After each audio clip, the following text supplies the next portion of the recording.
Kako narediti tek zabavnejši? Na svetu ni prav veliko ljudi, ki mislijo, da je tek zabaven.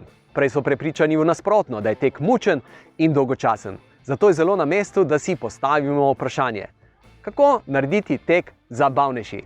Pri iskanju dobrega odgovora je rešitev zelo smiselno iskati ne zgolj v teku, ampak tudi v nas samih.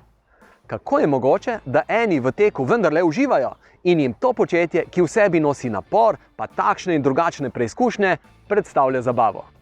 Ena prvih, ki je prepoznala razlike v miselni naravnanosti med ljudmi, ki se izogibajo problemom, in tistimi, ki jim enaki problemi predstavljajo izziv in s tem tudi priložnost za napredek, je psihologinja Carol Dweck. Tako je določila dve med seboj različni miselnosti oziroma miselni naravnanosti, ki jih v sebi nosimo ljudje.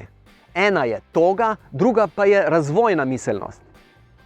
Kako se te dve različni miselnosti izražajo pri teku? S togo miselnostjo bomo na primer pred napornejšim tekom imeli dvome, če to sploh zmoremo, in nas bo ob tem strah.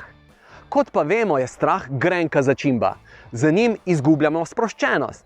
Pred slabo izkušnjo se bomo obvarovali tako, da se ji raje izognemo in si rečemo, da mi nismo za to, da je tek itak dolgočasen in nesmiseln.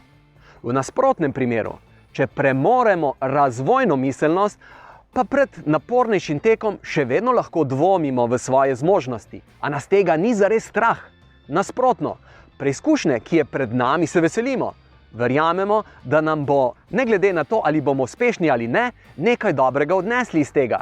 Verjamemo, da nas bo preizkušnja dodatno okrepila in obogatila z novimi doživetji. Prav ta dvom, ki je oplemeniten z željo po napredku, nas podžiga, da iščemo vedno nove in nove izzive. To je pri teku izjemno vznemirljivo in zabavno.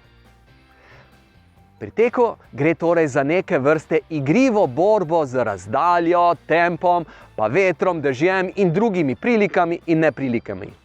Pa da ne pozabimo, pri tem gre seveda tudi za spoštljivo borbo s samim seboj, s svojo občutljivostjo, samodisciplino in še čim. Ko tečemo, smo kot vrvohodci, ki lovimo ravnotežje z dihanjem, presnavljanjem energije in gibanjem telesa. Usmerimo torej naš način razmišljanja iz togega, vnaprej določenega, v razvojno miselnost, kjer z veseljem sprejemamo izzive in nam ti predstavljajo priložnost za nova doživetja.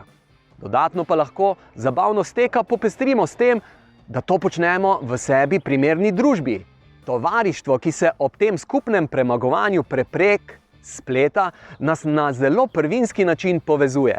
To nam daje prijeten in pomirjajoč občutek, da smo del skupnosti, ki se je pripravljena potruditi za napredek. Tek je lahko torej nekaj zabavnega in hkrati prav zato, ker se ga lotevamo na sproščen način, ene vrste poligon za utrjevanje naše razvojne miselnosti in prvinskega druženja. Če na primer tečete po vedno isti trasi na enak način, ni čudno, da ste prišli do občutkov dolgočasja. Postavimo si vedno nove izzive in jih na igriv način premagujmo. To je zabavno.